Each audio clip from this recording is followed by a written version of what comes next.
Greetings, opera lovers. It's Rona from Pittsburgh. I've just returned from a trip to New York where the main reason I went was to see an opera, to take my children to see a first opera at the Met. And the opera I chose was Faust because I thought that would be a very good introduction for young people to see an opera. They are adults, they are young adults. Faust has a lot of great tunes. It's a story that moves along. And we sat in the grand tier, had terrific seats. I had already seen this production 2 years ago, I think it was, at the HD series Live from the Met. So I knew the production, and I knew one of the principal singers, Marina Poplovskaya, who had sung Marguerite before. But the lead singer of Faust was now going to be played by Piort Beczala, and Mephistopheles was going to be played by the basso, whose name I'm not sure how to pronounce, John Relia or something like that. And so I'd like to talk a little bit about the difference of seeing something in the movie house and seeing it live. Usually I like to talk only about the singing, but since there's been so much written about the differences, I thought maybe somebody would like a personal perspective.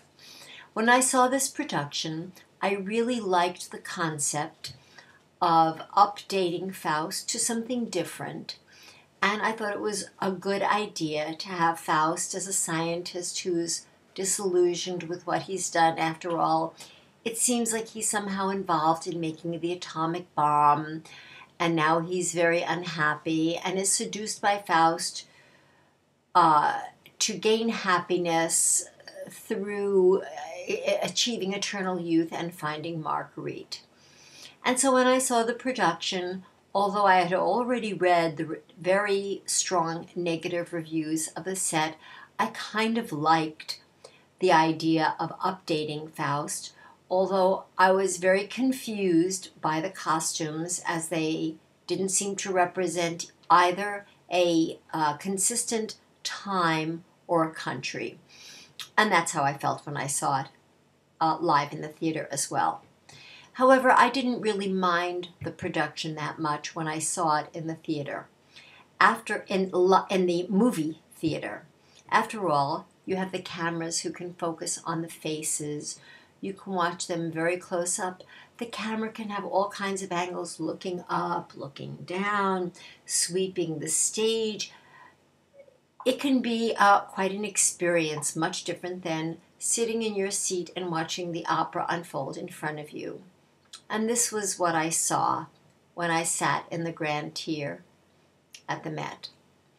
A very dull and boring production. No longer did I have the camera to show me the close-up expressions of the faces. Now the set was dreary after dreary. Black and white and gray were the colors of the day. There was one scene where red flowers bloom. That sort of seemed odd in such a great production. Also, when I think of Faust, the opera, I think of romanticism. There's a beautiful garden usually where Faust and Marguerite meet. And there are all the church scenes. I mean, the church figures very prominently in this opera, in the story. There was no church. There were two separate scenes where a cross is shown very starkly. The one scene that was really horrible was the Walpurgisnacht, where a sort of a hanging fixture with a green light emanated. It was just awful. So in general, the production went way downhill from what I had seen when I saw it in the movie house. I didn't mind it then, but I really didn't like it at all live.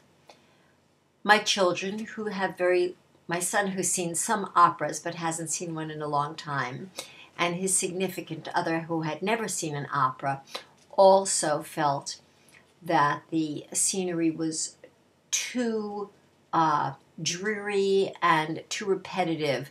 There was no variety, and after a while it was just like, please, can't we see something else? I was very much looking forward to this performance because I'm a very big fan of the Polish tenor Piort Beczala. And he sang absolutely beautifully, as I expected. However, he could not save this performance. I don't know where to begin in the disappointing department, but we'll start with the soprano, Marina Poplavskaya, a woman with a beautiful voice and a lot of talent for acting. She was so inconsistent in her high notes. She seemed to have a menu of 5 ways to do a high note. For instance, when she sang the Jewel song and she had to pop out the high notes, they were like little staccato things. Ah, je dis, de mon voici belle, laissez moi. Ah, je dis. It was really silly. Then later, when she had to sing some high notes, she didn't. Then there were other high notes that were supposed to be in full bloom, and because she couldn't do it, or it was her choice, she started them very tiny and let them expand a little bit and then went back to tiny. Then there were the screaming high notes, the ones that just had to happen loud, and so she just popped them out into this other color, another voice.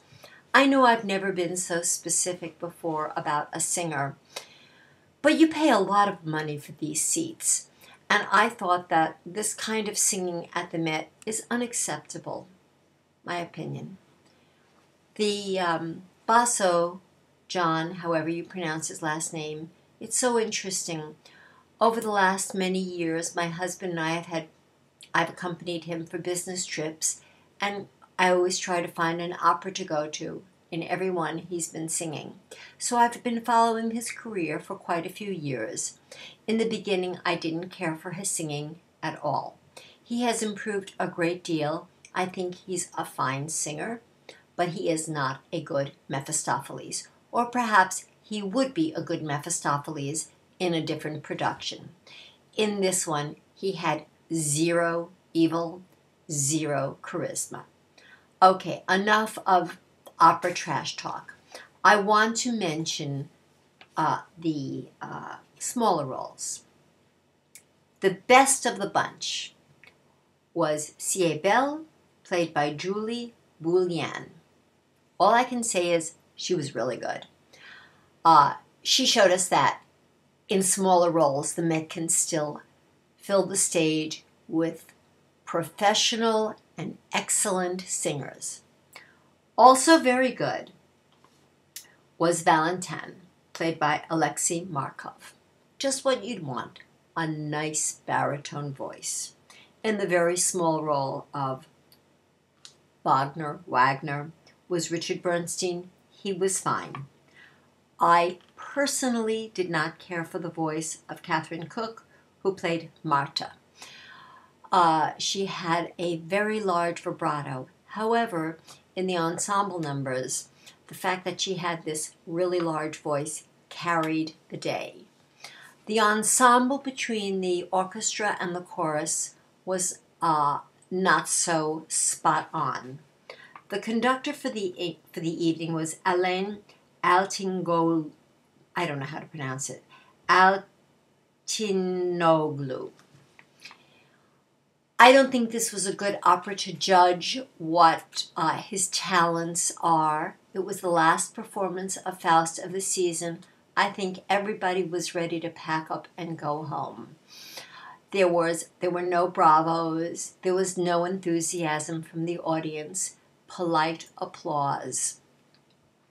I was glad I went because I finally got to hear Piotr Beczala live in the house.